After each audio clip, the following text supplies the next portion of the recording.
2026년 4월 3일 프랑스 선사 CMA CGM 소속 크리비호와 일본 미쓰이 소속 소하르호가 호르무즈 해협을 통과했습니다.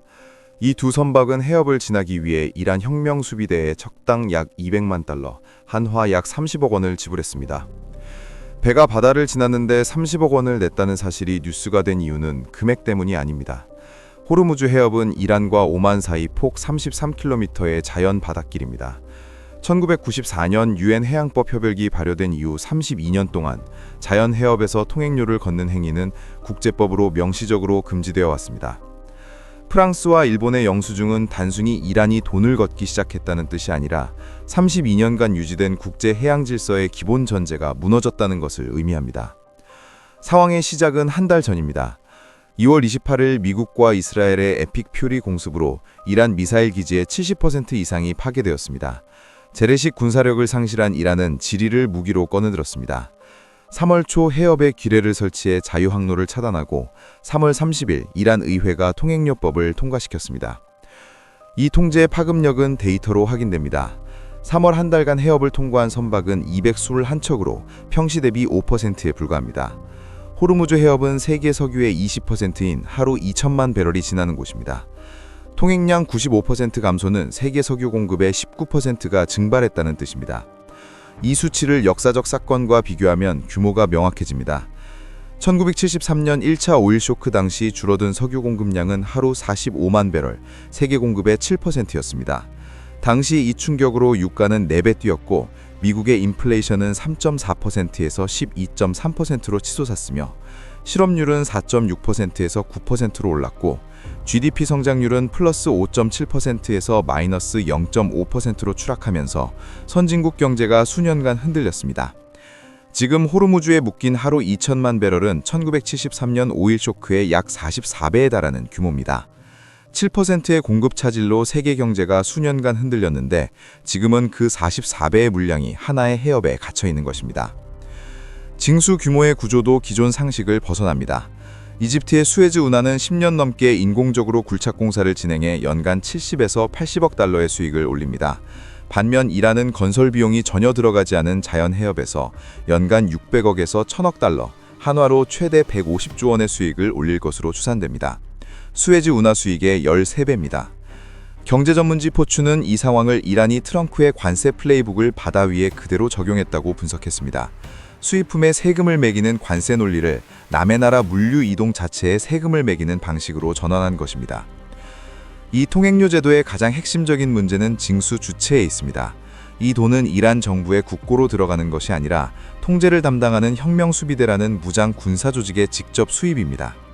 선박이 30억 원의 통행료를 낼 때마다 그 자금은 혁명 수비대의 군사력 유지와 확장에 직결됩니다. 돈을 내는 행위가 사실상 적세국의 군사조직에 자금을 공급하는 결과를 낳음에도 불구하고 프랑스와 일본은 이란에 돈을 지불했습니다. 다른 안이 없었기 때문입니다. 유엔 해양법 협약의 통행료 금지 조항도 말타 국제해양법 연구소 등 전문가들의 불법 판정도 실효성이 없었습니다. 이란은 과거 이 협약에 서명만 하고 비준은 하지 않았다는 논리로 국제법의 공백을 파고들었습니다. 규범은 있지만 이를 강제할 집행력이 사라진 바다에서 물리적 통제권을 쥔 국가가 글로벌 물류를 상대로 독점적인 지대를 거두는 구조가 완성된 것입니다. 자연 해협의 통행료 징수는 명백한 국제법 위반이지만 이를 강제할 주체인 미국은 군사적으로 개입하지 않았습니다. 반세기 동안 중동의 바다를 통제한 미국이 움직이지 않은 핵심 이유는 경제적 절박함의 차이에 있습니다. 셰일혁명 이후 미국의 걸프 지역 원유 의존도는 7% 수준으로 떨어졌습니다. 미국 경제가 받는 상대적 타격이 적기 때문에 막대한 군사비와 인명피해를 감수하면서까지 아시아와 유럽의 해상 수송로를 열어줄 동기가 부족합니다. 미국 내부의 분열도 제약을 일으켰습니다. 공화당 지지층의 86%는 군사행동을 지지하지만 전체 여론의 60%는 반대하고 있으며 800만 규모의 반전 시위가 발생했습니다. 국론이 분열되고 대통령 지지율이 33%에 머무는 상황에서 적극적인 해외 군사 개입은 정치적 부담이 따릅니다. 미국의 리더십이 공백을 보이자 국제사회의 대응 기제는 완전히 마비됐습니다. 영국 주도로 40가국 외교장관 회의가 열렸고 이어 프랑스 주도로 35가국 군 참모총장 회의가 개최됐습니다. 외교와 군사의 수뇌부가 두 차례나 대규모로 모였음에도 불구하고 공동 성명 하나 채택하지 못했습니다. 유엔 안보리는 러시아와 중국의 거부권에 막혔고 트럼프 행정부가 7개국의 내겁 연합 창설을 제안했지만 어느 국가도 주도하겠다고 나서지 않았습니다. 수십 개국이 모여 아무런 결정도 내리지 못했다는 것은 현재 이 문제를 해결할 국제적 합의 프레임 자체가 존재하지 않는다는 뜻입니다. 그 대안으로 나타난 현상은 미국을 배제한 독자 노선입니다. 6에서 7개국이 미국 없이 별도의 공동성명을 발표했습니다. 이는 지난 반세기 동안 미국을 중심으로 모이던 동맹국들이 미국이 배제된 상태에서 독자적인 안보 질서를 모색하기 시작했다는 외교적 신호입니다. 이 신호는 곧바로 각국의 실질적인 행동으로 이어졌습니다. 나토의 핵심 동맹국인 프랑스의 크리비호, 인도태평양 최우방국인 일본의 소하르호가 미국과 상의 없이 이란에 통행료를 지불했습니다. 미국과 상호방위 조약을 맺고 있는 필리핀은 국가 차원에서 이란과 통행협정을 체결했고 인도와 태국도 개별 협상에 나섰습니다. 미국이 바다를 지키고 동맹은 그 정책을 따른다는 안보계약의 전제가 소멸하자 동맹국들이 미국의 대이란 제재를 우회해 이란과 직접 거래를 시작한 것입니다. 4월 3일 프랑스 마크롱 대통령이 한국을 방문해 이재명 대통령과 회담을 가진 것도 이 흐름 속에 있습니다. 마크롱 대통령은 군사적 해결이 아닌 외교적 재개방을 지지하며 미국의 군사 일변도 접근을 비판했습니다. 유럽 주요국 정상이 한국까지 찾아와 해협 문제를 논의했다는 것은 닫힌 바다의 해법을 워싱턴 바깥에서 찾으려는 시도가 대륙을 넘어 연결되고 있음을 보여줍니다. 이 혼란 속에서 이란과 우호 관계를 맺고 있는 국가들이 반사 이익을 얻었을 것이라 예상하기 쉽지만 현실은 다릅니다. 이란은 중국, 러시아, 인도 등을 우호국으로 분류해 통행료 면제나 할인을 약속했습니다. 그러나 실제로 진입을 시도한 중국 국적 선박 5척 중 2척만 통과가 허용되었고 나머지 3척은 진입을 거부당했습니다. 이 지표가 시사하는 바는 명확합니다. 이란이 부여한 우호국이라는 지위조차 해협의 통과를 보장하지 못합니다. 이란은 선박의 진입 조건으로 비적대 증명을 요구하지만 그 기준을 판단하고 허가하는 권한은 전적으로 이란이 행사합니다. 미국의 동맹국이든 이란의 우호국이든 관계없이 호르무즈 해협 앞에서는 모든 선박이 이란의 통제와 심사를 받아야만 하는 자의적 권력 구조가 바다 위에 성립된 것입니다. 통행료의 지불 방식은 물리적 해협 통제보다 더 깊은 구조적 변화를 만들어내고 있습니다. 이란은 30억 원의 통행료 결제 수단으로 미국 달러를 전면 거부하고 중국 위안화와 암호화폐만을 강제했습니다. 이 조치의 파장을 이해하려면 1974년으로 돌아가야 합니다. 미국 닉슨 행정부의 헨리 키신저 국무장관은 사우디아라비아와 비밀협정을 맺었습니다. 사우디의 안보를 미국이 보장하는 대신 모든 석유는 오직 달러로만 거래하고 잉여 달러로 미국 국채를 사들인다는 조건이었습니다. 2016년 블룸버그의 정보공개 청구를 통해 세상에 알려진 이 협정은 지난 50년간 페트로달러 체제를 지탱해온 핵심 기반이 되었습니다. 전 세계가 석유를 사기 위해 달러를 지속적으로 필요로 했고 이 고정적인 수요를 바탕으로 미국은 39조 달러에 달하는 국가부채를 안고도 기축통화국 지위를 유지할 수 있었습니다. S&P, 피치, 무디스 등 글로벌 신용평가사들이 연이어 미국의 국가 신용 등급을 강등했음에도 달러 패권이 붕괴하지 않은 이유입니다. 하지만 세계 석유 물동량의 20%가 지나는 길목에서 이 전제가 깨졌습니다. 이미 최소 2척의 선박이 중국의 국제 결제 시스템인 CIPS를 거쳐 위안화로 통행료를 납부했습니다. 중국 인민대학의 왕이웨이 교수는 이 상황을 두고 해협의 완전 봉쇄보다 위안화 결제 강제가 현실적이고 장기적으로 지속될 수 있는 전략이라고 평가했습니다. 위안화의 글로벌 외환 보유량 비중은 2.1%에 불과하지만 달러 체제에 미치는 타격은 점유율의 크기에 비례하지 않습니다. 경제 전문지 포춘의 분석에 따르면 글로벌 시장에서 달러 수요가 2%만 감소해도 미국의 연간 이자 비용은 약 700억 달러 증가합니다. 이는 미국의 한 해 국방 예산인 약 8천억 달러에 육박하는 규모입니다. 달러 결제의 룰이 부분적으로라도 흔들리는 순간 39조 달러의 부채를 짊어진 미국 재정은 즉각적인 타격을 받게 됩니다. 탈달러 결제는 적세국만의 현상이 아닙니다. 한국의 대기업 LG화학이 최근 러시아산 나프타를 수입하면서 달러가 아닌 비달러 결제를 도입했습니다. 미국의 동맹국인 한국의 핵심 기업마저 자원 확보를 위해 달러 결제망을 우회하기 시작했다는 사실은 탈달러가 적대국의 전략적 선택을 넘어 동맹국의 생존형 선택까지 확산되고 있음을 보여줍니다. 적이 달러를 거부하는 건 예상할 수 있지만 아군까지 달러를 우회하기 시작하면 그것은 체제의 균열입니다. 금융 시스템의 변화와 함께 합법적인 해운 질서도 붕괴하고 있습니다. 해협의 군사적 긴장이 고조되면서 정상 선박들의 보험료가 폭등했습니다.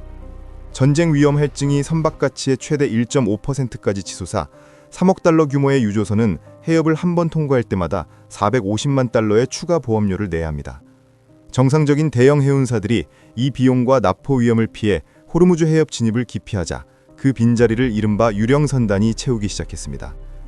로이즈 리스트 집계에 따르면 3월 1일 이후 1만 톤 이상 화물선은 77척만 해협을 통과했습니다.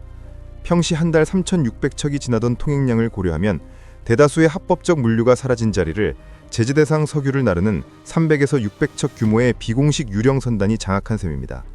이 선박들은 평균 선령이 16년 이상이고 안전을 위한 이중선체 인증을 받지 않았으며 사고 발생 시 피해를 배상할 선주상호 보험에도 가입되어 있지 않습니다. 추적을 피하기 위해 위치 발신 장치를 의도적으로 끄고 운항하는 비율도 평시 25%, 제재 화물 운송 시 40%에 달합니다. 이 유령선단이 내포한 위험성은 이미 현실에서 증명된 바 있습니다. 2024년 12월 케르치 해협에서 설령 52년과 55년 된 러시아의 유령 유조선 2척이 침몰했습니다.